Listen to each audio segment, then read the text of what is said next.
کہ انہوں نے بادشاہ بننے کا ایک معیار اپنے ذہن میں بنایا ہوا تھا. ایک معیار وہ ہے جو عوامی معیار ہے، اور ایک معیار جو ہے وہ خدائی معیار ہے کہ اللہ کے ہاں بادشاہ اور خلیفہ بننے کا استحقاق کس کو ہے.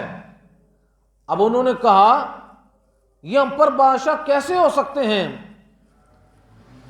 وَنَحْنُ أَحَقُّ بِالْمُلْكِ مِنْهُ، ہم اس سے زیادہ سلطنت کے مستحق ہیں. کیوں؟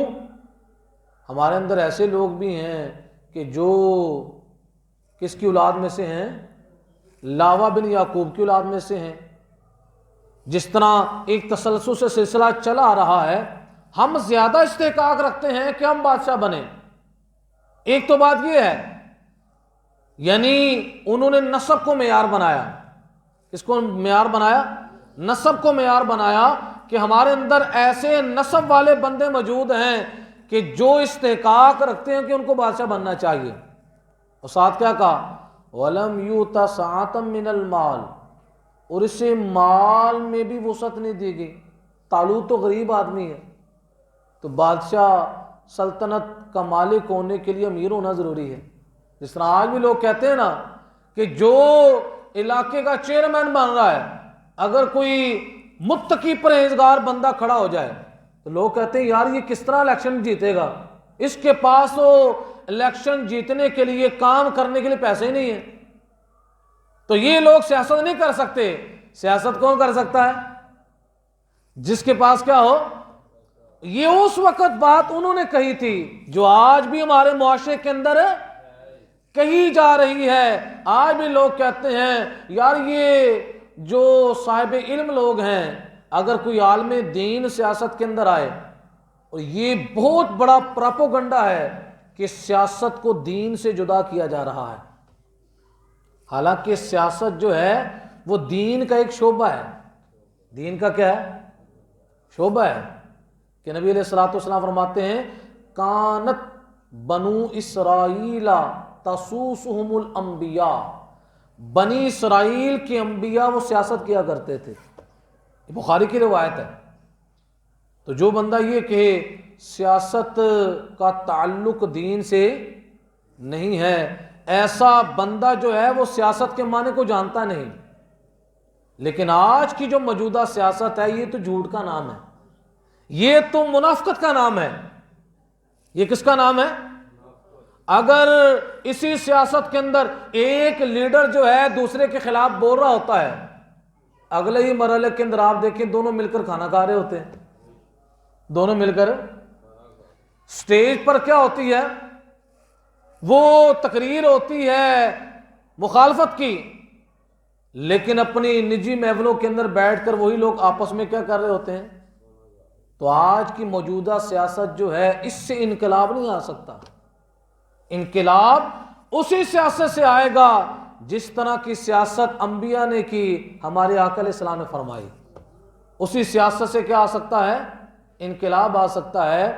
تو اب یہاں پر ان لوگوں نے بنی اسرائیل کے جو بڑے بڑے سردار تھے، انہوں نے کہا، حضرت شموئیل علیہ السلام سے کہا کہ آپ اس کو بادشاہ بنانے لگے ہیں، اس کے پاس تو مال ہے ہی نہیں. طالوت تو غریب آدمی ہے، اور سلطنت کے لیے کس کا ہونا ضروری ہے؟ جو مال و دولت رکھنے والا ہو اس کا ہونا ضروری ہے کہ وہ سلطنت پر متمکن ہو. تو حضرت شموئیل علیہ السلام نے جب ان کی یہ بات سنی تو آپ نے آگے سے جواب دیا. اب یہ معیار سلطنت کو بیان فرمایا ہے کہ سلطنت کا معیار کیا ہے. آپ فرماتے ہیں ان اللہ اصطفاہ علیکم، اسے اللہ نے تم پر چن لیا. طالوت کو کس نے چنا ہے؟ کس نے انتخاب کیا؟ اللہ نے کیا.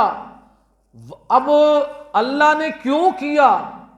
جو معیار تھا اس معیار کو آگے اللہ خود ہی بیان فرماتا ہے کہ کس معیار کی بنیاد پر اللہ تبارک و تعالی نے طالوت کو بادشاہت کے لیے چنا. وہ کیا ہے؟ وَزَادَهُ بَسْطَةً فِي الْعِلْمِ وَالْجِسْمِ، اسے علم اور جسم میں کشادگی زیادہ تھی. یعنی طالوت کے پاس علم بھی بہت زیادہ ہے، طالوت کے پاس جسمانی قوت بھی ہے، تو اللہ رب العزت نے معیار سلطنت علم کو قرار دیا۔ آپ مجھے بتائیں، ذرا سوچ کے بتائیں، آج ہمارے سیاستدان ایسے ایسے آپ کو ملیں گے جنہیں قل اللہ بھی پڑھنی نہیں آتی، جنہیں نبی کریم صلی اللہ علیہ وسلم کا جو وصفی نام ہے خاتم النبیین، یہ بھی پڑھنا نہیں آتا، لفظ پڑھنا نہیں آتا، تو لفظ کا معنی کیا ہے اور کرنا وہ کیا چاہتے ہیں؟ وہ رعایا پر حکومت کرنا چاہتے ہیں۔ قرآن پاک کی عام جو صورت جس کو ہر بچہ جانتا ہے، قل هو اللہ احد، مختصر سی صورت ہے، وہ صورت جس کو پڑھنی نہ آئے تو وہ اس چیز کا حق رکھتا ہے کہ وہ حکومت کے راستے کے اندر چلنا شروع کرے کہ مجھے کیا نام ہے حاکم بنایا جائے، مجھے کسی منصب پر متمکن کیا جائے۔ تو اللہ فرماتا ہے کہ ہم نے طالوت کو چنا، اور اس کی وجہ کیا تھی، اس کا معیار کیا تھا کہ طالوت کے پاس علم تھا۔ کیا تھا؟ پھر وہ بادشاہ نے جو اعتراض کیا کہ طالوت کا تعلق جو ہے نہ لاوا بن یعقوب کے ساتھ ہے، نہ یہود ابن یعقوب کے ساتھ ہے، کہ نسل در نسل جو نبوت اور سلطنت چلی آ رہی تھی ان دونوں سے تعلق ہے، تو نسب کی بنیاد پر بھی کیا ہونا چاہیے تھا؟ بادشاہ ہونا چاہیے تھا۔ اس کا جواب اللہ نے دیا، واللہ یؤتی ملکہ من یشاء، اللہ اپنا ملک جسے چاہے دے دے۔ یعنی معیار جو ہے وہ نسب نہیں ہے، معیار نسب ہے۔ اور یہی تو آج پریشانی ہے، اگر، اور یہ صرف یعنی دنیاوی اعتبار سے نہیں ہے، دینی اعتبار سے بڑی پریشانی ہے۔ بہت بڑا آستانہ ہے، اس آستانے کے جو بزرگ تھے بہت بڑے ولی کامل تھے، بہت بڑے ولی کامل تھے، جب ان کا وصال ہوتا ہے، اب اولاد میں سے اگر اہل نہ ہو تو لوگ کیا کرتے ہیں؟ اسی کو سجادہ نشین بنا دیتے ہیں،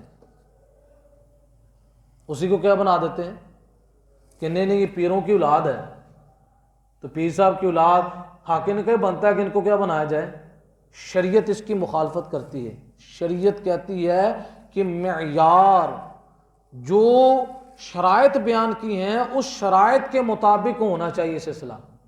اگر اولاد میں سے کوئی ایسا بندہ جو استحقاق نہیں رکھتا، اس کو خلافت کی سیٹ پر نہ بٹھائیں۔ اگر مریدین میں سے کوئی ایسا بندہ ہے جو استحقاق رکھتا ہے، اس کو خلافت کی سیٹ پر بٹھائیں۔ آپ مجھے بتائیں اس شرط کی پاسداری ہو رہی ہے؟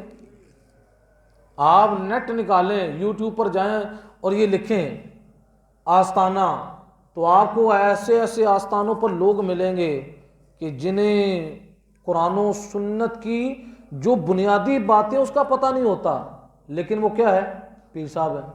یہ قیامت کی علامات میں سے ایک علامت ہے کہ نبی علیہ الصلوۃ والسلام نے فرمایا کہ جب منصب نااہلوں کے حوالے کیے جائیں تو نبی علیہ السلام فرماتے ہیں کہ پھر انتظار کرو، اللہ کے امر کا انتظار کرو۔ اور یہ دونوں طرف سے یہ سلسلہ ہے، چاہے آپ دنیاوی طور پر دیکھیں، چاہے آپ مذہبی طور پر دیکھیں، لیکن قرآن کیا فرماتا ہے؟ معیار بیان فرمایا علم، کہ جو مستحق ہے اس کو منصب پر آنا چاہیے۔ جب انہوں نے اعتراض کیا تو حضرت شموئیل علیہ السلام نے کہا اللہ جسے چاہتا ہے اپنا ملک دے دیتا ہے، واللہ واسع علیم، اللہ وسعت والا بھی ہے، جاننے والا بھی ہے۔ تم سمجھانے کی کوشش نہ کرو، اللہ کو زیادہ پتہ ہے کہ کون جو ہے وہ سلطنت کا استحقاق رکھتا ہے۔